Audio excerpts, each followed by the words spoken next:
তুই এখনই পুলিশকে ফোন করে আসতে বল। আশা করি 20 মিনিটের মধ্যে ওনারা এসে পড়বে। আমি দেখি বিয়েটা আটকানো যায় কিনা ততক্ষণে। বলেই সুজন দৌড়ে ভেতরে গেল।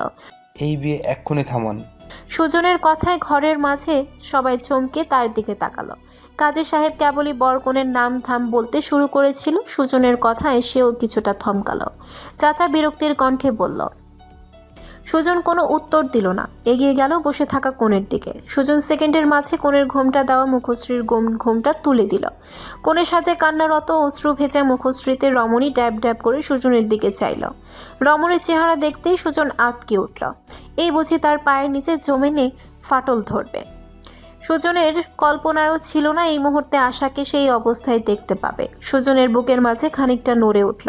বধূ সাজে কান্না মিশ্রিত মায়া মুখে নববধূর চেহারার জ্যোতিতে যেন ঝলসাচ্ছে। মেয়েটাকে কি আগে থেকেও অধিক সুন্দর লাগছে?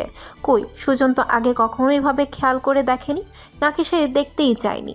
চোখের পানি শুকিয়ে গালে লেপ্টে আছে, নাকে নলক, গলায় হার, কানে দুল। সুজনের কেমন অস্থির লাগলো, অস্পষ্ট স্বরে উচ্চারণ করল। তুমি? আশা কোনো জবাব দিল না, শুধু ফেল ফেল নয়নে তাকিয়ে রইল। সুজন কাপা হাতে আশার ঘোমটা খানা নামিয়ে দিল। তার পক্ষে আর ওই মুখ দেখে শান্ত থাকা সম্ভব নয়। নিশ্চিত সে জ্ঞান হারাবে। আশা পূর্বের ন্যায় মাথা নিচু করে বসে রইল। চাচা আক্রোশের সঙ্গে বলে উঠল। সুজন এগিয়ে গিয়ে কাজীর হাত থেকে খাতাটা নিয়ে নিল। ওয়ার্নিং দিয়ে বলল। বললাম তো কোনো বিয়ে হবে না। কথা কানে যায় না আপনার? কাজী বলল। কিন্তু বিয়েটা তো ওনার, আপনার কথা কেন শুনবো? সুজন চোখ গরম করে কাজীর দিকে চাইল, ফিসফিস করে বলল। কাজী সাহেব, আপনি বেশি কথা বলেন। চুপচাপ বসে থাকুন। উনি যে টাকা দেবে তার থেকে দ্বিগুণ দেব। বেশি ফটর ফটর ভালো নয়, কেমন? দ্বিগুণ টাকার কথা শুনতে কাজের চোখ চকচক করে উঠল। কি হলো, বসুন। সুজনের ধমকে কাজী মুখ কাঁচুমাচু করে বসে রইল। চাচা রেগে গেল, দুজনের সঙ্গে তর্কে জড়ালো। হাঙ্গামা শুনে আশার চাচি এগিয়ে এলো, সুজনের উদ্দেশ্যে বলল। এই ছেলে, তুমি কি এখানে এসে এইসব কেন করছো? সুজন রাগী দৃষ্টিতে চাচির দিকে চাইল। চাচি থতমত খেলো সুজনের এমন দৃষ্টিতে। সুজন কৌতুক করে বল। চাচাকে তার মেয়ের বয়সী একজনের সঙ্গে বিয়ে দিচ্ছেন চাচি? এটা তো একদমই ঠিক নয়। বরং আপনার আর চাচার বয়সটা একদম পারফেক্ট কম্বিনেশন। চাচা প্লাস চাচি দেখেছেন কি মিল আপনাদের, একদম পারফেক্ট যুগলবন্দি। চাচাকে আপনি না হয় পুনরায় বিয়ে করে নিন, কেমন? চাচি বিস্ফোরিত দৃষ্টিতে চাইল। সুজনের কথা বলার ভঙ্গিমায় ঘরে উপস্থিত সবাই হেসে দিল। চাচি তেতে উঠল, বলল। ফাজলামো শুরু করেছো ছেলে? সুজন দাঁতে দাঁত চেপে বলল। ফাজলামো তো আপনারা শুরু করেছেন, অবলা একটা মেয়েকে নিয়ে। চাচা আর তার লোকজন নিয়ে একটা বড়সড় হাঙ্গামা বাঁধিয়ে দিলেন। সুজন তার মাঝে একবার ইশারায় জসিমের কাছে কিছু জানতে চাইল। জসিম ইশারায় মাথা নাড়ল। এক পর্যায়ে চাচা সুজনের গালে ঘুষি মারল। বাহ, চাচার হাতে তো ভালোই জোর আছে দেখছি। চাচা রেগে আবারও ঘুষি মারল। নাকে আসা হালকা রক্তটুকু মুছে সুজন শয়তানি হাসল। পুলিশের সাইরেন শুনে চাচা সতর্ক হলো। এদিক ওদিক তাকাতে লাগলো, পালানোর পথ খুঁজতে। সুজন তাকে পেছন থেকে জাপটে ধরে বলল। আরে চাচা, যে যাচ্ছেন কোথায়? আর একটু কোলাকুলি হয়ে যাক, তারপর তো শ্বশুরবাড়ি যাবেন। বিয়ের স্বাদ আপনার আজীবনের জন্য ঘুচে যাবে। ব্যাস আর কিছুক্ষণ। চাচা ধস্তাধস্তি করেও ছুটতে পারল না। সুজন ফিসফিস করে বলল। অযথা নিজের বল প্রয়োগ করবেন না চাচা। জোয়ান পুরুষ মানুষের সামনে কি আর আপনার বল খাটে? একটু খাটাতে দিয়েছি বলেই খাটিয়েছেন। আর আর পারবেন না, সুযোগই দেব না। পুলিশ অফিসার সেই মুহূর্তে বাকিদের ধরে নিয়ে ঘরের ভেতরে চলে এলো। সুজন চাচাকে টানতে টানতে নিয়ে এসে বলল। অফিসার, এই লোক। সুজন বাকিটা বলার আগেই অফিসার নিজে থেকে বলতে লাগলো। এই লোককে আমরা অনেকদিন যাবত খুঁজছি। এদের দল কম বয়সী মেয়েদের বিয়ে করে হয় তাদের জোর করে পতিতালয়ে পাঠায়, নয়তো বিদেশে পাচার করতো।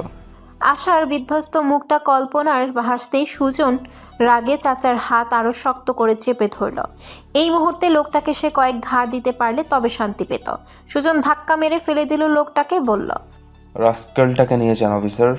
চাচা ফ্লোটে মুখ ছাবা দিয়ে পড়ল। নাকে মুখে খানিকটা আঘাতও পেল। অফিসার কনস্টেবলদের আদেশ দিলেন ওনাকে সহ বাকিদের তুলে নিয়ে যেতে। চাচা যাওয়ার সময় চিল্লিয়ে বলে গেল।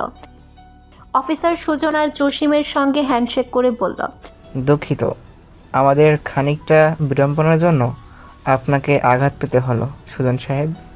ইটস ওকে অফিসার, কোনো ব্যাপার নয়। অফিসার চলে যেতেই চাচি হাফ ছেড়ে বাঁচলেন। যদি তার নামটাও ছেলেটা বলে দিত তাহলে তো কেলেঙ্কারি ঘটে যেত। সুজন চাচির ছেলের হাত ধরে নিয়ে তার সামনে দাঁড়িয়ে পড়ল। আপনার নাম বলিনি, মানে এই নয় আপনার সম্পর্কে কিছু জানি না। ছেলেটাকে দেখছেন, মা হয়েও ছেলের বিশ্বাসযোগ্য হতে পারেননি। ছেলেটার জন্য আপনাকে এবারে কিছু বললাম না, ওকে দেখে রাখবেন। চাচি দুঃখিত হওয়ার ভান করে বলল, বিয়েটা যে তুমি ভেঙে দিলে না, মানে হলো না এবারে। মেয়েটার কি হবে বাবা? ওকে কে বিয়ে করবে বলো? সুজন স্পষ্ট বুঝতে পারল চাচির ইঙ্গিত। মেয়েটাকে আর সংসারে রাখতে চাইছে না। সে পরিচিত হবার সময় সে বলেছিল কনের মা বাবা নেই। সে আর তার স্বামী এখন মেয়েটার মা বাবা, অথচ এখন সব ফুস ফুস হবে নাই বা কেন, সব তো ছিল নাটক। সুজন কাজের দিকে তাকাতেই কাজে নড়ে চড়ে বসলো। সুজন খানিকটা সময় নিয়ে কপাল কুঁচকে শুধালো, কাজী সাহেব, বিয়ে পড়াতে শুরু করুন। কিন্তু ওনাকে তো পুলিশ নিয়ে গেল। সুজন বিরক্তিকর স্বরে বলল, বারবার বুড়োটাকেও টানছেন কেন বলুন তো? আমার মতো শক্ত সামর্থ্যবান পুরুষকে দেখতে পাচ্ছেন না? কাজী অবাক কণ্ঠে বলল। আপনি আর উনি? সুজন মাথা নাড়ল। চাচি আশ্চর্যজনিত কণ্ঠে বলল, তুমি বিয়ে করবে ওই পোড়ামুখী মেয়েটাকে? হ্যাঁ, কোনো সমস্যা? আর নিজের ভাষা ঠিক করুন। আশা চমকে তাকালো। সেই মুহূর্তে সুজনের চোখে চোখ পড়ল। সুজন গিয়ে ঠাস করে আশার পাশে বসে পড়ল। আশা উদ্বিগ্ন স্বরে বলে উঠল, কিন্তু স্যার। কথা বলবে না, কবুল বলতে বললে তবেই বলবে।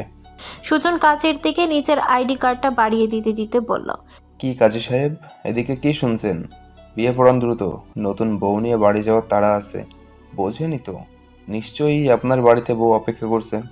কাজী সাহেব মনে মনে আস্তাগফিরুল্লাহ পড়ল, নির্লজ্জ ছেলে। আশা তাচ্ছিল্যের স্বরে বলল, দয়া করছেন স্যার, এমন দয়া আমি চাই না। সুজন রেগে গেল। আশার এক হাত চেপে ধরে হিসিয়ে শুধালো, ডোন্ট টক, আই রিপিট। এক থাপ্পড় মারলে সবগুলো দাঁত পড়ে যাবে। সুজনের হঠাৎ স্পর্শে আশা খানিকটা শিউরে উঠল। খানিকটা সাহস দেখালেও আশা সুজনের ধমকে মুখ ফুলিয়ে বসে রইল। আশা মনে মনে বলে, এখন আর সাহস দেখিয়ে কি করবি আশা? দুদিন আগে তো এই সাহসটাও পাসনি, কি করে পাবো? যাকে নিজের ভাইয়ের মতো স্নেহ দিয়ে বড় করলো তাকে যদি খাবার না দেওয়ার ভয় দেখানো হয় তাহলে মন কি আর মানে? আশা বুঝে পায় না নিজের ছেলের সঙ্গে কে এমন করতে পারে। আজও এমন মানুষজন বেঁচে আছে। আছেই তো তার চাচি, তার প্রমাণ। আশা পুলুর দিকে চায়। ভাগ্যিস ভাইটা তার সঙ্গে ছিল। তার স্নেহ করার ঋণ ভাইটা শোধ করে দিল বুঝি। কাজী সাহেব আর চোখে চেয়ে বলল, দেনমোহর কত ধার্য করিব? সুজন গম্ভীর কণ্ঠে বলল, 10 লক্ষ, সঙ্গে আমাকেও ধার্য করুন। কাজী হতবাক হয়ে ফ্যাল করে তাকিয়ে রইলেন। ছেলেটা এসেছে থেকে শুরু করে একের পর এক চমক দিয়েই যাচ্ছে। আশা সুজনের এমন কথায় আশ্চর্য হলেও কোনো প্রতিক্রিয়া দেখালো না। বিয়েটা আরও কিছুদিন আগে হলে তার চেয়ে খুশি বোধহয় আর কেউই হতো না। তবে সে এই মুহূর্তে খুশি হতে পারছে না। নিশ্চয়ই সুজন স্যার তাকে দয়া করে বিয়ে করেছে। তাছাড়া তো আর কোনো কারণ নেই। কারণ আশা তো সেদিন স্পষ্ট শুনেছিল নিস্তব্ধতার সুজনের কথা বলার সময় সুজন অন্য কাউকে ভালোবাসে। কাজী কবুল বলতে বললে আশা চুপ করে রইল। সুজন তার হাত চাপ প্রয়োগ করে ফিসফিস করে বলল, কবুল বলো। কি হলো বলো? সুজন চাপ বাড়ালো। আশা ব্যথা সহ্য না করতে পেরে এক পর্যায়ে কবুল বলে দিল। বিয়ের শুরুটাই লোকটা ব্যথা দিয়ে করল, বাকিটা জনম কি হবে কে জানে। সন্ধ্যাবেলা ফুপু বসে আছে ড্রয়িং রুমের সোফায়। তাসফি এসে জিজ্ঞেস করলো, ফুপি আপনার কিছু লাগবে? ঝাড়বাতিগুলো কি খুলে ফেলবো? ফুপু মাথা নেড়ে বললেন, না থাকুক, দেখতে ভালোই লাগছে। আর শোনো অনুভবকে বলো আমার রুমে ফ্যানের ব্যবস্থা করে দিতে। এসির ঠান্ডা বাতাসে আমার ঠান্ডা লেগে যায়। তাসফি মাথা নাড়লো। আর ওদের ফোন দিয়েছিলে? আমি এলাম আর ওরা গ্রামে যেতে হলো। আমার বাপটার সব কিছুইতেই বাড়াবাড়ি। এত আদিক্ষেতা করার কি আছে? শুধু কার্ড পাঠালেই তো হতো। আসলে গ্রামের মানুষের চিন্তা চেতনা কিছুটা ভিন্ন ধরনের তো ফুপি। তাছাড়া আপনার ভাতিজার রিসেপশন তো একবারই হবে, তাই না বলুন? হ্যাঁ তা তো বটেই। আমার অনুভবের কোনো কিছুতেই কমতি হলে একদম চলবে না।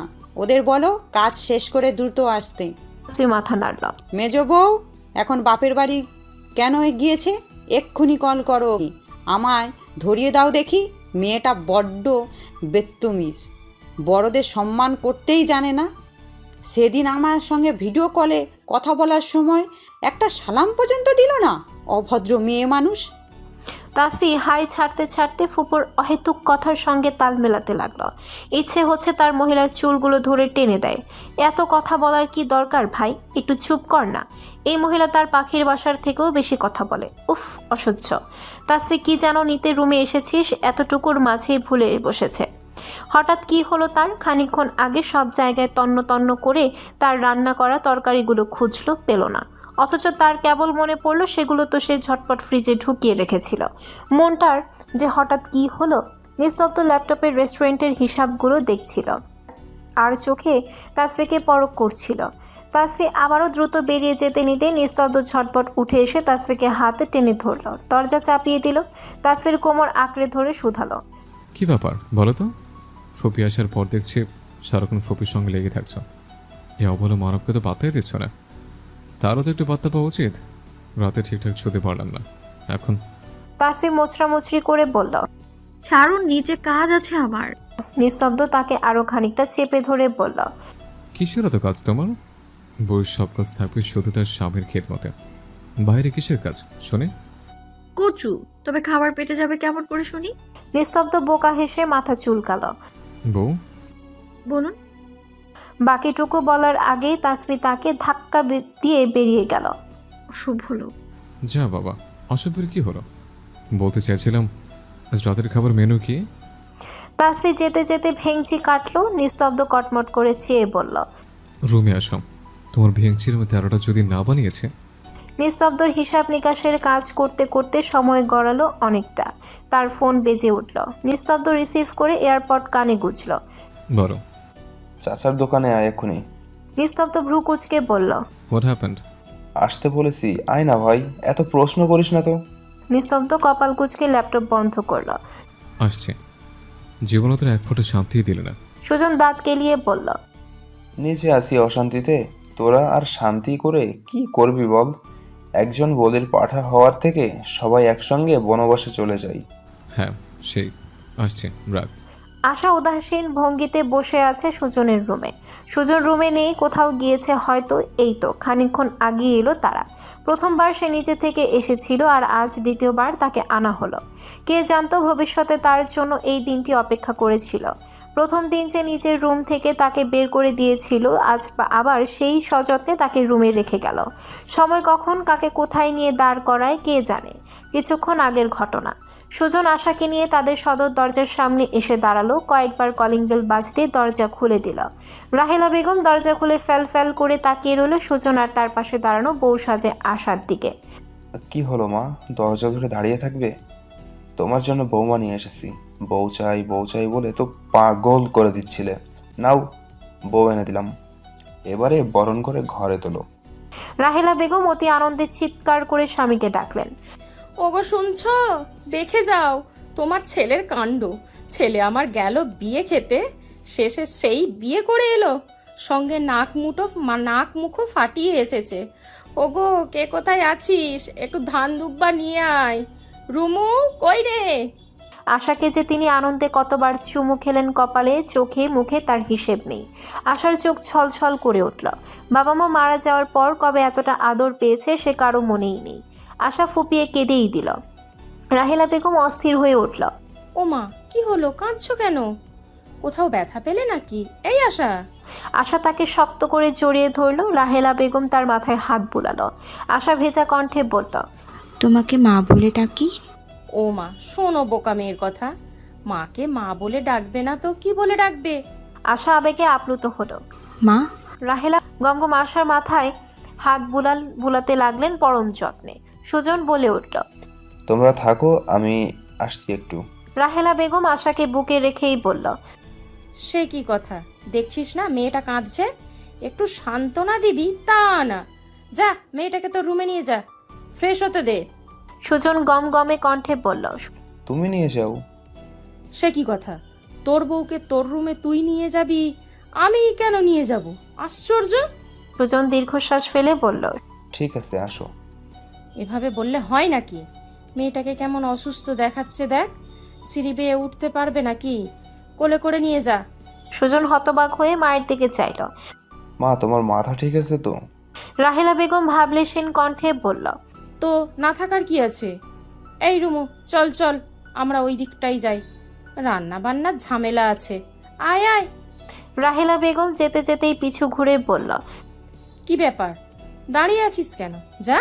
সুজন দীর্ঘশ্বাস ফেলে আশাকে কোলে তুলে নিয়ে হাঁটা দিল। আশা পড়ে যাওয়ার ভয়ে সঙ্গে সঙ্গে সুজনের পাঞ্জাবি এক টুকরো চেপে ধরল।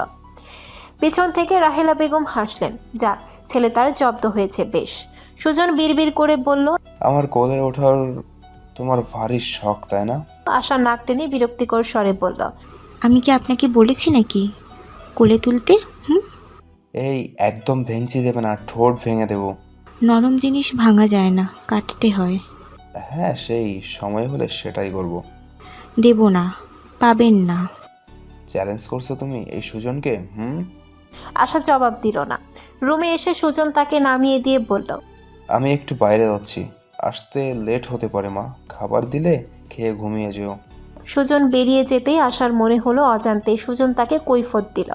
কেন জানি না আশার মনটা ভালো হয়ে গেল। অজান্তেই ঠোঁটের কোণে মুচকি হাসি ঝুলল। নিস্তব্ধ দোকানে পৌঁছে দেখলো মাহিন আর সৃজন দুজন গালে হাত দিয়ে বসে আছে, আর সুজন সামনে পায়চারি করছে। গায়ে তার লাল টুকটুকে পাঞ্জাবি। নিস্তব্ধ অবাক কণ্ঠে বলল, আশ্চর্য, হয়েছেটা কি বলবি তো? এইভাবে পাইচারি কেন করছিস? আর লাল পাঞ্জাবি কেন হঠাৎ? বিয়ে সাথে ছেড়ে এলো নাকি? সুজন ওদের সামনে এসে বলল, দোস্ত প্লিজ তোরা রাগ করিস না, একটা কাণ্ড ঘটিয়ে ফেলেছি। তিনজন উৎসুক দৃষ্টিতে চাইল। সুজন মিনমিন করে চাইল, পকেটে ভাঁজ করে রাখা কাবিননামাটা ওদের সামনে মেলে ধরল। তিনজন বিস্ফোরিত দৃষ্টিতে তাকালো, একবার সুজনের দিকে তো একবার কাবিনের দিকে। নিস্তব্ধ হতবম্ব গলায় শুধালো, ভাই তুই ঠিক আছিস তো? মনে আমাদের না চেনে সোজা বিয়ে? কনে আশা? কোন আশা? তোর ভাবির ফ্রেন্ড নাকি? সুজন মুখ কাচুমাচু করে মাথা নাড়ল। মাহিন বলল, বুঝলাম বিয়ে করছিস, কিন্তু আমাদের একটাবারও জানাতে পারতিস। শালা তোর সঙ্গে কথা নেই, এমন একটা কাজ করলি। সুজন দ্রুততার সহিত তখনকার পরিস্থিতি বুঝিয়ে বলল ওদের। নিস্তব্ধ গম্ভীর কণ্ঠে বলল, মানলাম, কিন্তু তুই কি আশাকে পছন্দ করিস? দেখ, আমার মতো একই ভুল করিস না। মেয়েটা ভালো, কষ্ট পাবে। সুজন মিনমিন করলো, নিস্তব্ধ ধমক দিল। বিড়ালের মতো মিউ করবি না, স্পষ্ট করে বল। সুজন মাথা নাড়িয়ে বলল, কিছুটা, ওর সঙ্গে কথা বলতে ভালো লাগে। সৃজন বলে উঠল, ও আচ্ছা আচ্ছা, কথা বলতে ভালো লাগে, চেহারা ভালো লাগে না তোমার? নিস্তব্ধ কৌতুক করে বলল, তলে তলে টেম্পো চালাচ্ছ, অথচ আমাদের বরণে? বাহ, বেশ বেশ। দেখ ভাই, এমন কিছু নয়। মাহিন বলল। হ্যাঁ হ্যাঁ, আমরা বুঝে গিয়েছি। নিস্তব্ধ জিজ্ঞেস করল, তো আশাকে কোথায় রেখেছিস? আঙ্কেল আন্টিকে জানিয়েছিস? কোনো ঝামেলা করনি তো? হ্যাঁ, ওকে বাড়িতেই রেখে এসেছি। বাবা মা ওকে চিনতো, কোনো ঝামেলা করেনি। সৃজন বলল, করবে কেমন করে? বিয়ের জন্য তারা তো তোমায় আজ থেকে বলছে না। সুজন মাথা নাড়ল। নিস্তব্ধ বলল, যাক, অবশেষে তুই বিয়েটা যে করেছিস এতে আমরা খুশি। কাল আমরা সবাই যাব আমাদের নতুন বরকনেকে দেখতে। সবাই তাল মেলানো নিস্তব্ধর কথায়। সৃজন বলল, হ্যাঁ দাঁড়া, আমি আয়না আর আরশিকে বলে দিচ্ছি। নিস্তব্ধ বন্ধুকে জড়িয়ে ধরে কংগ্রাচুলেশন জানালো, ফিসফিস করে বলল, তা বছরটা কি আজই সেরে ফেলার প্ল্যান করেছো? সুজন বিস্মিত দৃষ্টিতে নিস্তব্ধর পানে বিশ্বাস হচ্ছে না নিস্তব্ধ এমন বেফাস কথা বলতে পারে। ভাই তুই ঠিক আছিস তো? ভাবি আদৌ আস্ত আছে তো? নিস্তব্ধ অভিনয় করে বলল, ছি ছি, কিসব আস্তাক ফিরলাম আর কি কথা বলছিস? সবাইকে নিজের মতো ভাবো নাকি? সুজন নিস্তব্ধের ঘাড় চেপে ধরে বলল, শালা, আমি আজই বিয়ে করেছি, এখন পর্যন্ত একটা চুমুও খেতে পারলাম না বউকে, আর তুই আমায় অপবাদ দিয়ে দিলি। নিস্তব্ধ হাসতে হাসতে বলল, চার, আরে দম আটকে যাবে তো, কি করছিস? সৃজন আর মাহিন বলল, ভাই আর দুদিন সবুর কর, তোদের বাসার সাজিয়ে দিয়ে আসবনি। দুদিন পর তো নিস্তব্ধ রিসিপশন, বেটার বাসরও তো আমাদের সাজাতেই হবে। সুজন টিটকারি করে বলল, তোদের কি মনে হয় বেটা এখনো বাসর না করে বসে আছে? সৃজন আর মাহিন নিস্তব্ধর দিকে জিজ্ঞাসা দৃষ্টিতে তাকাতেই নিস্তব্ধ দাঁত কেলিয়ে হাসল।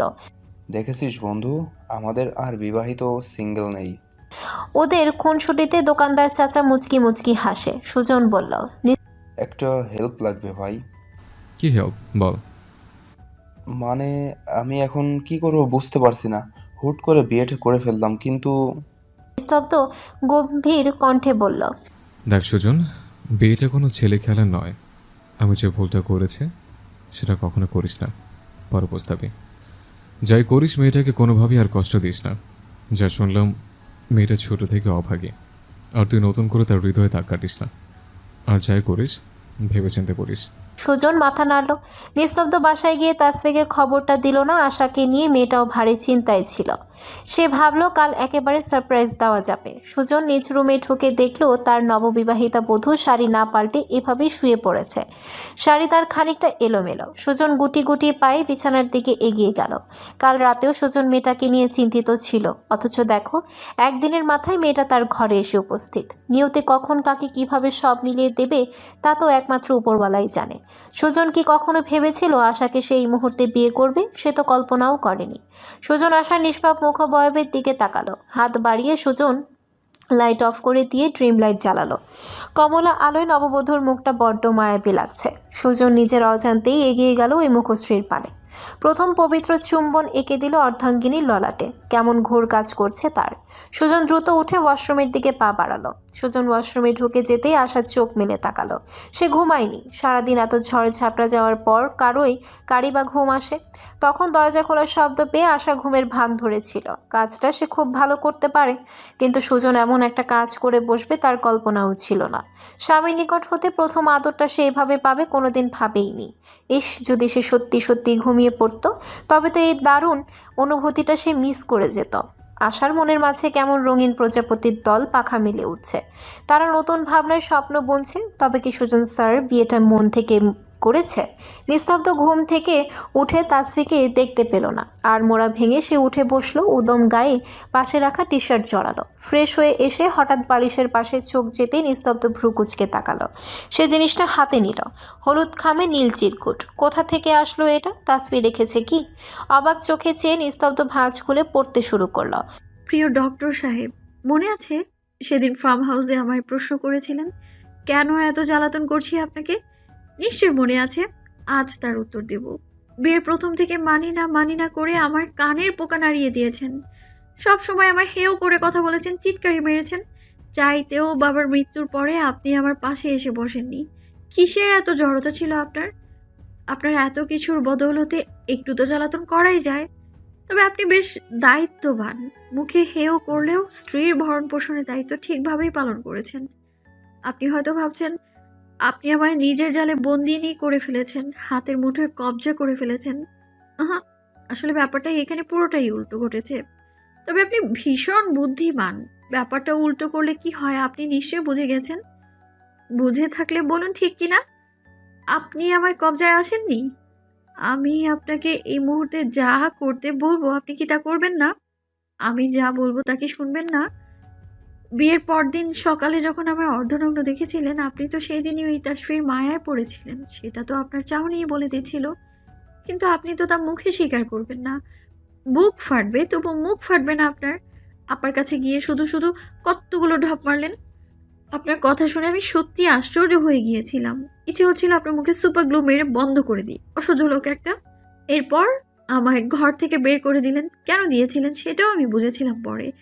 আপনি আমায় দেখে বারবার সিডিউস হচ্ছিলেন, কিন্তু আপনি মানতে চাইছিলেন না যে একটা অষ্টাদশী পিচ্চি মেয়ের প্রতি আপনার কোনো অযাচিত মনোবাসনা সৃষ্টি হোক। আর আপনি কোনো ভুল করে ফেলেন। আপনি বারবার মুখে বলেন মানি না, কিন্তু মনে মনে ঠিকই মানতেন। কি সুন্দর করে সেই দিন তৃপ্তির সাথে প্রতিবাদ করলেন, আমার নিজের স্ত্রী বলে স্বীকৃতি দিলেন। আমি সেই দিনই বুঝেছিলাম আপনি আমায় অসম্মান হোক তা কোনোভাবেই চাইবেন না। প্রতিনিয়ত বলতে থাকেন আমায় ভালোবাসেন না, অথচ সেদিন আমায়ও ও বাড়িতে চুমু পর্যন্ত খেয়েছিলেন আপনি। কথায় কথায় আমার কোমর ধরা আপনার স্বভাবে পরিণত হলো, অথচ মুখে বলছেন ভালোবাসি না।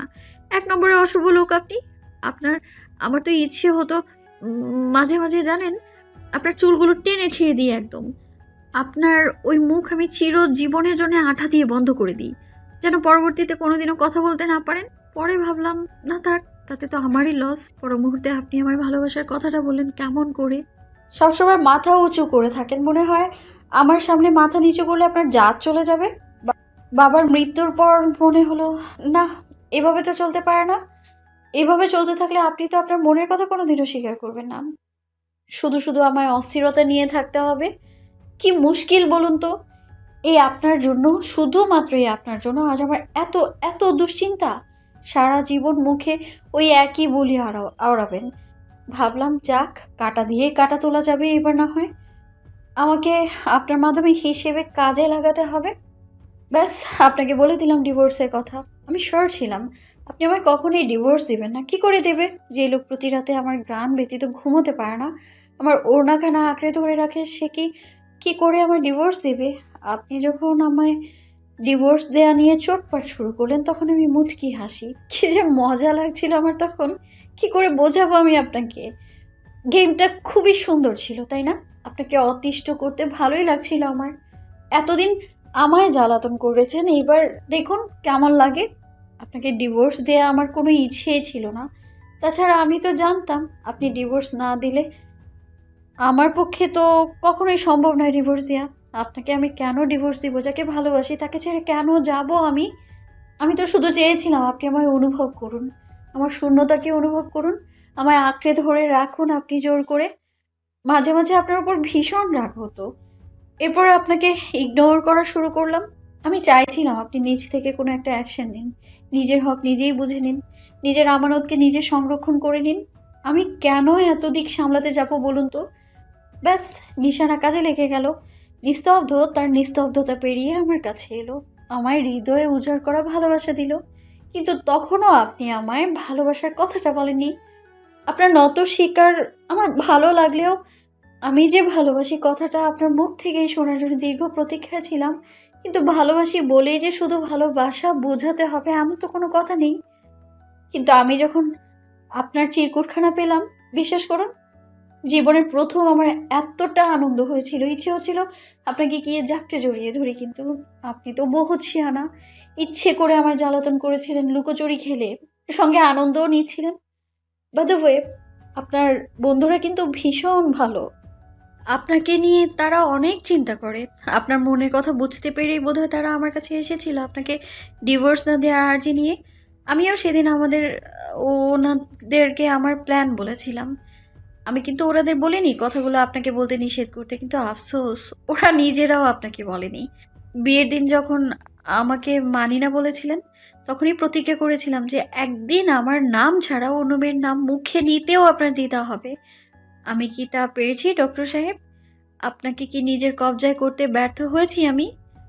ইতি, আপনার প্রিয়তমা অর্ধাঙ্গিনী। নিস্তব্ধ চিঠি উল্টালো, অপর পাশে লেখা, আপার রুমে আছি, আপনার উত্তরের অপেক্ষায় রইলাম। নিস্তব্ধ চিঠি হাতে এক দৌড়ে বাসন্তীর রুমে এসে পৌঁছালো। তাসফিকে রুমের মাঝে দেখে এক দৌড়ে গিয়ে তার কোমর চাপটে ধরে গোল গোল ঘোরাতে লাগলো। কি করছেন? পড়ে যাবো তো, নামান। নিস্তব্ধ তাকে নামিয়ে বিছানার সঙ্গে চেপে ধরল, অজস্র চুমুতে একাকার করে দিল তাসফির গাল, মুখ, ঠোঁট। তাসফি বাকরুদ্ধ। এই করতে সে ডেকেছিল লোকটাকে? হায় কপাল, কোনোদিন লোকটা শুধরাবে না। নিস্তব্ধ তাকে ছাড়তেই তাসফি হাঁপাতে হাঁপাতে নিস্তব্ধর পানে রাগে চোখে তাকিয়ে বলল, এটা আপনার উত্তর? এই জন্যে ডেকেছি আমি আপনাকে, অসভ্য মানব, অসহ্য, ছাড়ুন। নিস্তব্ধ তাসফিকে পেছন থেকে জড়িয়ে রেখে ফিসফিস করে বলল, আমার উত্তর অপেক্ষা রাখে না বউ, তুমি ঠিক। এই নিস্তব্ধ ইয়াসার আজন্মকালের জন্য তার অর্ধাঙ্গিনীর নিকট বন্দিনী। যা বলেছ সবই ঠিক আছে বউ, কিন্তু একটা বিষয় তুমি জানো না। তাসফি ভ্রু কুচকে চাইল। নিস্তব্ধ বলল, তা না অজানাই থেকে যাক। এই মানব জীবনের সবচেয়ে জানতে নেই, যা জানছ তাই নিয়েই সন্তুষ্ট থাকো। এই পৃথিবীর সব রহস্য কেই বা সম্পূর্ণ জানে? তাসফি ভেঙচি কাটলো। নিস্তব্ধ সঙ্গে সঙ্গে তার ঠোঁটে কামড় বসালো। তাসফি মৃদু আর্তনাদ করে উঠল। তুমি বলেছিলাম আমার সামনে মুখ ভাঙাবে না, পর অঘটন ঘটলে আমার দোষ নেই। আচ্ছা, কথা বলে চিঠিতে না বলে সামনে মুখে বলে তো আমার সুবিধা হতো। হ্যাঁ, সেটা তো আমি জানি আপনার সুবিধা হতো। সামনাসামনি বলতে গেলে কথা আর শেষ করা হতো না। আপনি কথার মাঝে 100 বার বাহাত ঢোকাতেন, সেটা তো আমি খুব ভালো করেই জানতাম। নিস্তব্ধ দাঁত মাথা চুলকে মেকি হাসল। উফ, অসহ্য, ছাড়ুন। নিস্তব্ধ চুমু খেতে নিতেই হঠাৎ রুমে ফুপুর আগমন ঘটল। ফুপু ওদের দিকে চোখ বড় বড় করে তাকিয়ে রইল। তাসবি লাফ দিয়ে সরে গেল তৎক্ষণাৎ। ফুপির চোখ মুখ কুঁচকে বলল, তোমাদের বুদ্ধিশুদ্ধি কি লোপ পেয়েছে নাকি? দিন দিন বাপের মতো নির্লজ্জ হচ্ছিস। নিজের রুম ছেড়ে অন্যের রুমে কি করছিস? আশ্চর্য। নিস্তব্ধ মাথা চুলকে বোকা হাসল। ফুপু যেতেই নিস্তব্ধ তাসবিকে ফিসফিস করে বলল, তোমার জন্য একটা সারপ্রাইজ আছে বউ, রেডি হও, আমরা বের হব। তাসবি শুধু চোখ পিটপিট করে চাইল। সুজনদের বাড়িতে এই মুহূর্তে তাসবি সহ নিস্তব্ধ, সৃজন, মাহিন, আরশি, আয়ানা সবাই উপস্থিত। তাসবি আর নিস্তব্ধকে চিনলেও বাকি সবাই আশার নিকট অপরিচিত। সকলের চাউনি দেখে আশা লজ্জায় মিয়ে যাচ্ছে। তাসবি এসেই দৌড়ে গিয়ে আশাকে জড়িয়ে ধরলো, কানে কানে ফিসফিস করে বলল, তুই কি কাণ্ড ঘটিয়েছিস রে? আমার পাখির বাসা তলে তলে টেম্পো চালিয়ে আমার দেওরকে বিয়ে পর্যন্ত করে নিলি, আর আমরা টুর শব্দটাও পেলাম না। আশা অসহায় চোখে চেয়ে বলল, বিশ্বাস কর বনু, সব হঠাৎ ঘটেছে। ভবিষ্যতের কাহিনী সম্পর্কে আমি নিজেও অবগত ছিলাম না। তাসবি ভাব নিয়ে বলল, ঠিক আছে, করলাম তোকে বিশ্বাস, যা। সৃজন বলল, কি করেছিস দোস্ত? তুই তো কামাল করে দিয়েছিস। সুন্দরী বউ একদম আমাদের না জানিয়ে বিয়ে করে নিয়ে চলে এলি। বাহ বাহ। আশা সকলের কথায় লজ্জায় মিয়ে যাচ্ছে। আর দেখো তার বর মহাশয় কেমন দাঁত গেলিয়ে হাসছে, অসভ্য পুরুষ মানুষ। সবাই চলে যেতেই আশা সুজনের দিকে বিরক্তিকর চোখে তাকিয়ে শুধালো, আপনার বন্ধুরা সবাই আসবে, আমায় তো বলেননি আগে। সুজন নির্লিপ্ত কণ্ঠে জবাব দিল, তোমায় কেন বলতে হবে? আশা চোখ ছোট ছোট করে চেয়ে রইল। আশ্চর্য, তাকে দেখতে আসলো সবাই আর তাকে জানাবে না? ইস, সে একটু পরিপাটি হয়ে থাকতে পারত। বিকেলবেলা মাহিন নিজের রুমে বসে চিন্তায় মগ্ন। তার মনে হয় না বাসন্তী নিজে থেকে আর তাকে লাই দেবে। এতদিন যাবৎ ফোন দিয়ে যাচ্ছে, অথচ পাষাণ্ড মানবী একটিবারও তার কল রিসিভ করেনি। মাহিনের ভারাক্রান্ত হৃদয় হতাশ হয়। এবারে যা করার তার নিজেকে করতে হবে হয়তো। মনের মানুষটিকে নিজের করে পেতে হলে তো একটু কষ্ট করতেই হবে। এই ধরনীতে কষ্ট ব্যতীত সুখ খোঁজার চেষ্টা করা বৃথা। আবেদা বেগম তার সঙ্গে কথা বলেন না প্রয়োজন ব্যতীত। বাবাকে হারিয়েছে চিরতরে, সে চায় না আর তার মাকে কষ্ট দিতে। মাহিন বাসা থেকে উঠে দাঁড়ালো, ধীর কদমে এগিয়ে গেল মায়ের রুমের দিকে। আবেদা বেগম বিছানায় বসে তসবি জপছিলেন। মাহিন গিয়ে মায়ের পা জড়িয়ে ধরল, তীব্র আকুতি মিশিয়ে বলল, একটু বোঝার চেষ্টা করো মা। তুমি আর পারুল ছাড়া আমার আর কে আছে বলো? তুমি এমন করে থাকতে তোমার ছেলে কি ভালো থাকে বলো? বাসন্তীকে ভালোবাসি আমি মা, তাকে ছাড়া আমি কি করে থাকবো বলো? তুমি পারুল যেমন আমার কাছে ইম্পর্টেন্ট, বাসন্তী সেও আমার কাছে তার চেয়ে কিছুটা কম নয়। প্লিজ মা, তুমি বোঝার চেষ্টা করো। তুমি কি কোনোভাবে ওর ডিভোর্সের বিষয়টা নিয়ে? আবেদা বেগম ছেলের গালে ঠাস করে চর বসিয়ে দিলেন। মাহিন হতবাক হয়ে মায়ের পানে চাইল। এই চিনলে বুঝি তুমি আমাকে? এতটা নিম্ন মানসিকতার মনে হয় তোমার আমাকে? তুমি যাকে ভালোবাসো বিয়ে করো, তাতে আমার তো কোনো সমস্যা নেই। আমি আর বাঁচবই বা কতদিন, কখন উপরওয়ালা ডাক পড়ে যায় কে জানে। বিয়ের পর সারা জীবন সংসার তো করবে তুমি। আর কখনো আমায় দেখেছো মেয়েটাকেও হেয় করতে? বলো। কোনো কিছুতে আমার সমস্যা নেই, কিন্তু তুই কেন আমার থেকে সব লুকাবি বল? তার ওপর নাটক করতে বলেছিস মেয়েটাকে। এর মাধ্যমে মেয়েটার মনে কতটা কষ্ট জমা হলো তুই বুঝেছিস তা? মেয়েটা সেদিন কষ্টে চলে গেল। মাহিনের চোখ চকচক করে উঠল। এত কিছুর পরেও মা বাসন্তীর কষ্টের কথা ভাবছে। উত্তেজিত মাহিন মাকে শক্ত করে জড়িয়ে ধরল, চিৎকার করে বলল, থ্যাংক ইউ মা, আমার মিষ্টি মা। আর কখনো কিছু লুকাবো না তোমার থেকে মা, প্রমিস। আমি চাই না কি আগে নিস্তব্ধকে বলতে ও কি বলে দেখার পর তুমি পারুল বাসন্তীর বাড়িতে প্রস্তাব নিয়ে যাবে।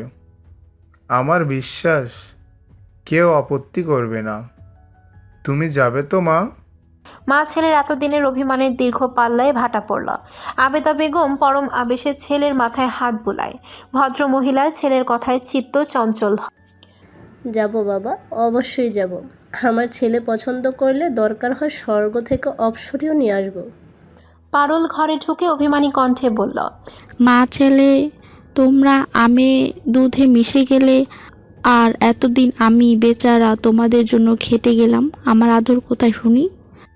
আয় বুড়ি, তোর আবার তা আদর লাগে নাকি? তোকে তো কুড়িয়ে পেয়েছিলাম, বুঝিস না? ভাইয়া, ভালো হবে না। পারুল এসে অপর পাশ দিয়ে মাকে জড়িয়ে ধরল। তিনজনেই হেসে ফেলল। এই তো তাদের ভরা সংসার বাসন্তী এলেই পরিপূর্ণ হবে। সন্ধ্যার পূর্বে গ্রাম থেকে পুনরায় সকলে ফিরে এলো ওসমান ভিলায়। আজও থাকার কথা ছিল, কিন্তু ফুপু আসার খবর শোনার পর আর সেটা সম্ভব হলো না। সবার সঙ্গে ফুপুর আরেক জোট কথা কাটাকাটি হলো আরামসে। ফুপু সবার বিরুদ্ধে কথা বললেও অনিমা বেগম আর তাসফিকে কিছুই বললেন না। দুজনকেই তার খানিকটা পছন্দ হলো কিনা।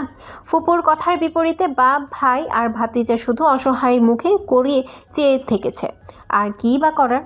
পরদিন নিস্তব্ধ নিজের চেম্বারে বসেছিল। সেখানে হঠাৎ আগমন ঘটল মাহিনের। নিস্তব্ধ ভ্রু উঁচিয়ে তার পানে চাইল। কি ব্যাপার বলো তো? হঠাৎ আমার দ্বারে তুই? মহিলাদের দাঁত ওঠানো বাদ দিয়ে আমার দাঁড়গোড়ায় তোর কি কাজ শুনে?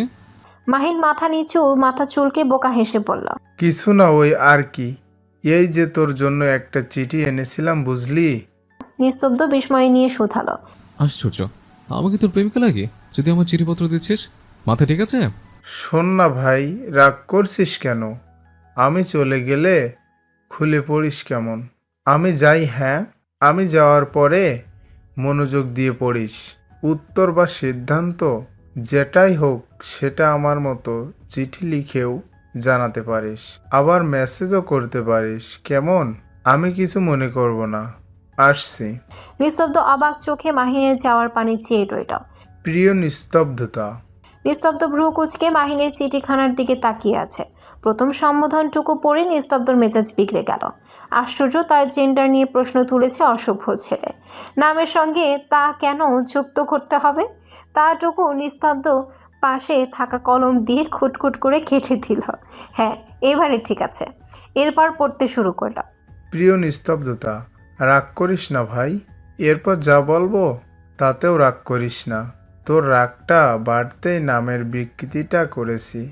প্রথমবার রাগ প্রকাশের হয় ধ্বংসশীলা, কিন্তু মানুষের রাগ একবার হলেও পরিপূর্ণভাবে, আবার হলে তা প্রকাশের জন্য মনোযোগ ধরে রাখা দেয়। রাগের পরিমাণও কিছুটা কমে যায়। তাই তাকে প্রথমেই রাগান্বিত করলাম। সরি ভাই। শোন, এই মুহূর্তে তো আমি তোর সামনে নেই, তাই এবারে আসলে কথাটা বলেই দেই। একজনকে ভীষণ ভালোবাসি। একটা সময় গিয়ে সেও আমায় ভালোবাসলো, কিন্তু যখন আমার মুখে প্রকাশ করার সময় এলো, মেয়েটা তখন পিছিয়ে গেল। সমাজ, নিজের পরিবার আর পরিবারের কথা ভেবে যে আমরা কি ভাববো, কি বলবো। কিন্তু আমি চাই সব কিছু উপেক্ষা করে মেয়েটাকে আপন করে নিতে, ভালোবাসার মানুষটিকে হাজারো দুঃখের মাঝে এক টুকরো সুখ দিতে। মেয়েটির নাম বাসন্তী। আমরা প্রিয় বন্ধু নিস্তব্ধতার বংশে। আমি তোর উত্তর চাই নিস্তব্ধ, প্লিজ। নেগেটিভ উত্তর দিস না, আমি না হলে বাঁচতে পারবো না। পজিটিভ উত্তর লিখিস, কেমন? ইতি আমি হতভাগা মাহিন। চিঠিখানার দিকে নিস্তব্ধ হতবাক হয়ে চাইল। নিস্তব্ধ সঙ্গে সঙ্গে মাহিনকে কল দিল। চেম্বারে আয়। চেম্বারে কেমন করে যাব? আমি তো চলে এসেছি দোস্ত। পশ্চাৎ বরাবর এক লাথি মারবো, সব মিথ্যা কথা বেরিয়ে যাবে। আমি জানি তো হসপিটালে আছিস, দ্রুত আয়। এভাবে আমায় মিথ্যা ব্লেম দিতে পারিস না, তাই দোস্ত। This is not fair. আসবি কি না তুই? আসছি তো, এমন করছিস কেন? আশ্চর্য মনে হচ্ছে আমি চুরি করেছি। হ্যাঁ করেছিস, আয়। মাহিন আসলেই হসপিটালে ছিল। মনের মাঝে তার আকুপাকু করছিল, তাই তো রয়ে গিয়েছিল। মাহিন কাচুমাচু মুখ করে পুনরায় চেম্বারে এলো। নিস্তব্ধ গম্ভীর কণ্ঠে বলল, কতদিন চলছে এসব? একদিনও না। তবে মনেও আর কি এমন কথাবার্তা বলতে মাঝে মাঝে, কিন্তু এখন তো তের বোন ফোনও বন্ধ করে রেখেছে। আমি তোকে সাফ সাফ বলে দিতে, তোর যা করার আমার বাড়িতে গিয়ে কর। বোন রাজি হলে, বাবা মা রাজি হলে আমি রাজি, বুঝছিস? সে আমার কাছে এত প্যাচাল করে লাভ নেই। জীবনটা সম্পূর্ণই আপার, আর দেখার আমার একটা দায়িত্ব আছে, আমি তাই করব। তার মানে আমি তোদের বাড়িতে মাকে নিয়ে যেতে পারি, তাই তো? নিস্তব্ধ নির্লিপ্ত কণ্ঠে বলল। তুই যা ভাবিস। মাহিন নিস্তব্ধকে জড়িয়ে ধরে বলল, থ্যাংক ইউ ভাই, থ্যাংক ইউ। মাহিন নিস্তব্ধকে কিস করতে যেতে নিতেই নিস্তব্ধ ঠাস করে তার গালে চড় বসিয়ে দিল। মেয়ে মানুষের মতো কথায় কথায় গায়ে পড়িস কেন ইডিয়েট?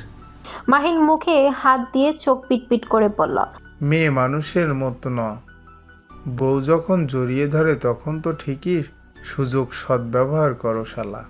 নিস্তব্ধ রাগী চোখে তাকাতেই মাহিন সুরসুর করে বেরিয়ে গেল। আশা আজ রান্না করেছে, নিজের হাতে সবকিছু সেই রান্না করেছে। রান্নার পদ সংখ্যা সর্বাধিক। সুজন খেতে খেতে আর চোখে আশার দিকে চেয়ে বলল, মা, খাবার আজ তুমি রান্না করেছো? একটুও স্বাদ নেই খাবারে, না নুন না ঝাল। এর থেকে তো ভাতের মাড় খাওয়াই উত্তম ছিল। আশার সঙ্গে সঙ্গে কোথাও যেন গেল। সুজন আর চোখে চেয়ে সবই পরখ করছে। রাহিলা বেগম ছেলের কথা শুনে চোখ গরম করে বলল, মিথ্যা কথা বলিস না সুজন, এই খাবারই আমরা সবাই খেয়েছি, বুঝেছিস? ভীষণ মজা হয়েছে। আর আমি রান্না করিনি, সব তোর বউ করেছে। মা, তোমাদের হুট করে জিহ্বার স্বাদ পরিবর্তন হয়েছে বুঝলে, আর তোমার বৌমা রান্না করেছে দেখেই এত বিশ্রী স্বাদ হয়েছে। বিশ্রী হয়েছে তো গপাগপ গিলছিস কেন? রেখে দে। কি যে বলো না মা, খাবার নষ্ট করতে নেই জানো না। আশা একটা বাটিতে করে কি যেন নিয়ে এসে সুজনের সামনে রাখলো। তার সামনে থেকে ভাতের প্লেটটা সরিয়ে রাখলো। সুজন হতবাক হয়ে চাইল, এই নিন আপনার ভাতের মার, ভাতের বদলে বরং আপনি এগুলোই খান কেমন? সুজন কথা বলার ভাষা হারালো। আশাকে চেতাতে গিয়ে দেখেছে সে এবারে বেদম ফাঁসা ফেসে গেল। এবার কি হবে? এমন সুস্বাদু খাবারগুলো কি তবে আর তার কপালে জুটবে না? রাহেলা বেগম মুচকি মুচকি হাসতে লাগলো। যাক, ছেলে তার জব্দ হয়েছে। সুজন চুপি চুপি গভীর রাতে উঠে বসলো। তার পাশেই আশা ঘুমিয়ে আছে। সে দেখেছে বউ তার সব খাবার ফ্রিজে ঢুকিয়ে রেখেছে। সুজন পা টিপে টিপে রান্নাঘরে গেল। ফ্রিজ থেকে যেই পায়েসটা বের করে এক চামচ মুখে নিল, অমনি সামনে তাকিয়ে আশাকে দেখে চোখ বড় বড় করে ফেলল। গেলার আর শক্তি পেল না। আশা কোমরে হাত দিয়ে দাঁড়িয়ে আছে। বউ তার উঠল কখন? দেখে তো এলো ঘুমিয়েছিল। খাবার নাকি ভালো হয়নি, তো আপনি ফ্রিজের কাছে কি করছিলেন শুনি? আশা সুজনের হাত থেকে পায়েসের বাটিটা কেড়ে নিল। সুজন করুণ চোখে তাকিয়ে শুধালো, একটু খাই দাও না। আশা ভাব নিয়ে বলল, আগে সত্যিটা স্বীকার করুন দেখি, তারপর ভেবে দেখব। সত্যি সত্যি সত্যি সত্যি খাবারগুলো ভীষণ সুস্বাদু হয়েছে, এবারে দাও। আশা মুচকি হেসে বাটিটা এগিয়ে দিয়ে বলল, ডাইনিংয়ে গিয়ে বসুন, আমি সব খাবারগুলো গরম করে আনছি। ভাতের মার যে আপনি খাননি তা আমি খুব দেখেছি, পেটে যে ইঁদুর দৌড়াচ্ছে তা বোঝা যাচ্ছে। যান বসুন। সুজন অদ্ভুত চোখে আশার পানে তাকিয়ে রইল। মেয়েটা খুব সূক্ষ্মভাবে তার প্রতিটা জিনিসের খেয়াল রাখে। সুজনের হৃদয় শীতল হয়। মেয়েটাকে রাখতে দেখলেও তার ভালো লাগে, হাসতে দেখলেও তার ভালো লাগে। তবে এটাই কি ভালোবাসা? নিস্তব্ধর কথা মতন কালই ওদের বাড়িতে এলো মাহিন মা বোনের সাথে। বাসন্তী সবাইকে দেখে খানিকটা উত্তেজিত হলো। চিন্তায় ভার হলো মন। কি করতে এলো তারা হঠাৎ? আবেদা বেগম বিয়ের কথা তুলতে ওসমান ভিলার ড্রয়িং রুমে চলছে পিনপতন নীরবতা। সকলেই চেয়ে আছে বাসন্তীর পানে। বাসন্তী মাথা নিচু করে অসহায় মুখ করে বসে আছে। ফুপু মাহিনের দিকে তীক্ষ্ণ দৃষ্টি নিক্ষেপ করে শুধালো, এই যে ছেলে, তুমি কি বাসন্তীকে সত্যিই ভালোবাসো? মাহিন বুক ফুলিয়ে বলল, জি। ফুপু আবারও জিজ্ঞেস করলো, বাসন্তী তোমায় ভালোবাসে? মাহিন এক পলক বাসন্তীর দিকে চাইলো, প্রত্যুত্তর করলো, জি। বাসন্তী চমকে উঠে মাথা তুলে চাইলো মাহিনের পানে। কিন্তু বাসন্তী তো আমাদের একবারও বলেনি সে তোমাকে ভালোবাসে। কেন বলিনি সেটা বরং আপনারা ওর কাছে জিজ্ঞেস করুন। ফুপু জোহরির চোখে মাহিনকে দেখে নিয়ে বলল, তোমার থেকে আমাদের মেয়ের বয়স বেশি, তার ওপর কিছুদিন আগেই তার ডিভোর্স হয়েছে। এত কিছুর পরেও কি তুমি বাসন্তীকে ভালোবাসে সারা জীবন সুখে রাখতে পারবে? ইনশাআল্লাহ মাহিনের ভালোবাসা আজও এক ফোঁটা কমেনি তার বাসন্তী সুন্দরীর জন্য, ভবিষ্যতেও কমবে না আশা করি। যদি তোমার পরিবারের সমস্যা হয়? আবেদা বেগম বাঁধ সেধে বলল, এমনটা মোটেও ভাববেন না আপা, আমার মাহিনের পছন্দই আমার পছন্দ। তাছাড়া আপনাদের মেয়ে এমনিতেই লক্ষ্মী, শুধু বয়সের জন্য যে আমি আপত্তি করব এটা ভাববেন না আপা। উপরওয়ালা আমাদের জীবনকে কখন কোন দিকে মোড় নেয়, আমাদের সব কিছুই মানিয়ে গুছিয়ে সাজিয়ে নেওয়া উচিত। আমার পক্ষ থেকে কোনো আপত্তি পাবেন না আপনারা আপা। ছেলেটার ভাব তো গত হয়েছে আরও কয়েক বছর আগে। সে বেঁচে থাকলে আমার মনে হয় না সেও কোনো আপত্তি করত। আবেদা বেগমের কথায় সবাই খুশি হলেও রাহেলা বেগম বাসন্তীর পাশে গিয়ে বসে তার মাথায় হাত বুলিয়ে আদুরে শুধালো। সেদিন তোমার কথাগুলোর মানে আমি বুঝেছিলাম মা। তোমার মনে যে আড়ষ্টতা কাজ করেছে তা আমি বুঝেছি। শোনো মা, জীবনের পথে চলতে গেলে কখনো সমাজ কি বলবে ভাববে সেসব নিয়ে চিন্তা করবে না, নিজের পছন্দ অনুযায়ী কাজ করবে। নিলয় সাহেব বলল, বসন্তী, তুই যা বলবি আমরা তাই করব। তোর মতের বিরুদ্ধে গিয়ে আমরা কোনো সিদ্ধান্ত নেব না, তাই যা বলবে ভেবেচিন্তে বলবে। তোমার উপর কোনো জোর নেই। নিস্তব্ধ গম্ভীর কণ্ঠে বলল, দেখ আপা, জীবনে যাই করিস কখনো অন্য কি ভাববে না ভাববে সেটা ভেবে জীবনের সুন্দর অনুভূতি মুহূর্তগুলো নষ্ট করিস না। চাই সেটাই কর, তবে মনকে অবশ্যই বেস্ট জিনিসটা চুজ করতে বল। একে একে সবাই বাসন্তীকে বোঝালো, একবারের ঝড়ে জীবন কখনো থেমে থাকবে না, সময়ের সাথে তাল মিলিয়ে আমাদের চালিয়ে নিয়ে যেতে হবে বহু দূর থেকে বহু ক্রোশ দূরে। বাসন্তীর চক্ষু পানিতে টইটুম্বুর হলো। আজ আরও একবার তার পরিবার প্রমাণ করে দিল সে ফেলনা নয়। ডিভোর্সি মেয়েরা ফেলনা হয় না, তাদের স্বাধীনোচ্চেতা ভাবে বাঁচার অধিকার রয়েছে। ভালোবাসায় কোনো বয়সের বাজ বিচার মানে না। নিজের জীবন নিজে সুন্দর করে সাজাতে গোছাতে পারলে সবই সুন্দর। সে আত্মবিশ্বাসী স্বরে বলল, আমি মাহিনকে ভালোবাসি বাবা, আমি ওকে বিয়ে করতে চাই, ওর সঙ্গে সারা জীবন কাটাতে চাই। আমি বিয়েতে রাজি ফুপি। আলহামদুলিল্লাহ। সকলে আনন্দে আলহামদুলিল্লাহ পড়ল। বাসন্তী মুখশ্রী হতে প্রথমবার ভালোবাসার স্বীকারোক্তি শুনে মাহিনীর হৃদয় পুলকিত হলো। মুগ্ধ নয়নে সে তাকিয়ে রইল বাসন্তীর পানে। নিস্তব্ধ তার সে চাউনি লক্ষ্য কইল। সে গম্ভীর কণ্ঠে বলল, তোমরা সবাই তুমি বিয়ে ডেট ফিক্স করো, ওরা দুজনে একটু আলাদা কথা বলো। আপা, মাহিনকে তো রুমে নিয়ে যা। বাসন্তীর রুমে আসতে মাহিন এক সেকেন্ডও দেরি করল না, শক্ত করে জড়িয়ে ধরল নিজের প্রিয়তমাকে। বাসন্তী লজ্জায় আড়ষ্টতায় বলে উঠল, কি করছো মাহিন? কেউ চলে আসবে। মাহিন তার কথায় পাত্তাই দিল না, উল্টো ঠাস করে বাসন্তীর গালে নিজের ওষ্ঠের সহিত ভালোবাসার পরশে কে দিল। বাসন্তী হতভম্ব হয়ে চাইল, চোখ গরম করে চেয়ে শুধালো, কি করছো তুমি? ভুলে যেও না আমি কিন্তু তোমার বড়, একটু সম্মান তো করো। কোনো সমস্যা করা করি নেই বাসন্তী সুন্দরী, এবারে শুধু ভালোবাসাবাসী হবে। এতদিন আমার ইগনোর করেছেন, বিয়ের পর আমি তার প্রতিশোধ নেব, বুঝছেন? বাসন্তী আর এক মুহূর্ত না দাঁড়িয়ে নিচে নেমে এলো। কথাবার্তা বলবে না ছাই, ছেলেটার শুধু দুষ্টমি। মাহিনও নিচে নেমে এলো। ঠিক হলো পরবর্তী শুক্রবারে কপত কপতির ঘরোয়া আয়োজনেই দুহাত একত্রিত করে দেবে। অপরূপ সকাল, মেঘের রোদ্দুরে প্রেম শক্তি খেলা চলছে আপন মনে। পূর্ব গগনে কখনো মেঘ, কখনো রৌদ্র, কখনো উভয় খেলছে কানামাছি। তাসফি রেডি হচ্ছে আজ প্রথম দিন নতুন কলেজে যাবার উদ্দেশ্যে। আরে বাবা, এখন কি তার একা একা কলেজ যেতে কি তার আর ভালো লাগবে? তার উপর দুদিন পর বাসন্তী আপার বিয়ে। এখন এই মুহূর্তে কলেজে গিয়ে কি মন টিকবে তার? আশ্চর্য। কিন্তু বেহায়া লোকটাকে বোঝাবে কে? তার ডাক্তার মহাশয় তাকে নতুন কলেজে ভর্তি করেছে ঠিকই, কিন্তু তাসফি যে শর্ত দিয়েছিল তার যেন সেখানে বোরিং না লাগে তার ব্যবস্থা করে দিতে। এখন দেখা যাক লোকটা কি ব্যবস্থা করেছে তার জন্য। তাকে কলেজে নামিয়ে দিয়ে নিস্তব্ধ গিয়ে নিজের চেম্বারে বসবে। হ্যাঁ, তার নিজের। মহাশয় ঠিক করেছেন আর কোনো মেডিকেল কলেজে তিনি শিক্ষকতা করাবেন না। আর কোনো মেয়ে তার দিকে চেয়ে থেকে নজর না লাগুক, আর তাদের জীবনে কোনো ঘটনার পুনরাবৃত্তি না ঘটুক। নিজের রেস্টুরেন্টের ব্যবসাটাই বড় করবেন তিনি, সঙ্গে ডাক্তারি তো আছেই। নিজের চেম্বারে তিনি ইচ্ছে স্বাধীন মতো বসবেন। মাঝে মাঝে কোনো সরকারি হসপিটাল থেকে ডাক এলে সেখানে গিয়ে ঢু মেরে আসবেন। জীবনে এত টাকা পয়সার দরকার কি? তারা যা পাচ্ছে তাতেই তো কুলিয়ে রয়ে যাচ্ছে।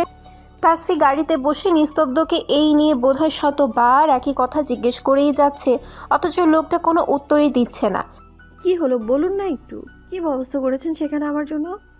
এবারেও উত্তর না দেওয়ায় এবারে তাসফির মেজাজ সত্যি সত্যি খিচিয়ে গেল। আসলে এই লোকটা কোনো দিন শুধাবার নয়। তাসফি চিৎকার করে তাতে দাঁত চেপে বলল, গাড়ি থামান, একটু থামান, এক্ষুনি গাড়ি থামান। এই মুহূর্তে গাড়ি থামাবেন আপনি, অসহ্য বর্বর লোক। নিস্তব্ধ থমথমে কণ্ঠে বলল, আশ্চর্য, চিৎকার কেন করছো? তো বসে বসে কি আঙুল চুষবো? একটা কথা আপনাকে কতক্ষণ ধরে জিজ্ঞেস করে যাচ্ছি, উত্তর দিচ্ছেন আপনি একটাও? আরে বাবা, কলেজে গেলে তো দেখতে পাবে, এখন বলার কি কোনো প্রয়োজন আছে? বলো তুমি। তাসফি মুখ ফুলিয়ে বাহিরের দিকে মুখ করে বসে রইল, আর একটা কথা বলতে চায় না সে এই লোকটার সঙ্গে। প্রেয়সী নীরব অভিমানে নিস্তব্ধ মুচকি হাসে। এখন অভিমান করে আছে ঠিকই, কিন্তু কলেজে পৌঁছানোর পর এই অভিমান কতক্ষণ টিকে থাকে সেও দেখবে। একটা প্রাইভেট মেডিকেল কলেজের সামনে গাড়ি এসে থামালো নিস্তব্ধ। অর্ধাঙ্গিনীর ফুলিয়ে রাখা মুখশ্রী খানা আঙ্গুলের সাহায্যে উঁচু করে ধরল। তাসফির ললাটে চুম্বন এঁকে দিল, ফিসফিস করে বলল, সব কিছুতে এইভাবে অভিমান করলে হয় বউ? একটু ধৈর্য ধরতে শেখো। জেনে রাখো, ধৈর্যের ফল সব। রাখুন তো আপনার লেকচার। ওকে, তাই সই। সাবধানে থাকবেন, সাবধানে বাসায় ফিরবেন। আমি আসতে দেবে। তাসফি বেরিয়ে এলো গাড়ি থেকে। নিস্তব্ধ সাই করে গাড়ি ছুটিয়ে দৃষ্টি সীমানার বাহিরে বেরিয়ে গেল। তাসফি কলেজের ভেতর প্রবেশ করতেই কেউ তাকে পেছন থেকে এসে শক্ত করে জড়িয়ে ধরল। তাসফি চমকে উঠল, এই অচেনা কলেজে কে তাকে চিনবে। সারপ্রাইজ! প্রিয় বান্ধবীর পরিচিত কণ্ঠস্বর পেতে সে চট করে পেছনে ফিরল। আশার মুখশ্রীখানা অবলোকন করতেই খুশিতে আত্মহারা হলো তার চিত্ত। এই তো সপ্তাহখানেক আগেই আশা সুজনকে বলেছিল, আপনি আমার জন্য আর কিছু করুন আর না করুন, একটু উপকার করুন প্লিজ। সুজন ভ্রুকুচকে চেয়ে বলল, হোয়াট? তাসফি যেই কলেজে ভর্তি হবে আমায় প্লিজ সেই কলেজে মাইগ্রেশন করান প্লিজ। সুজন খানিকক্ষণ ভাবার ভঙ্গিমা করে বলল, সম্ভব নয়, তোমায় ওই কলেজেই পড়তে হবে।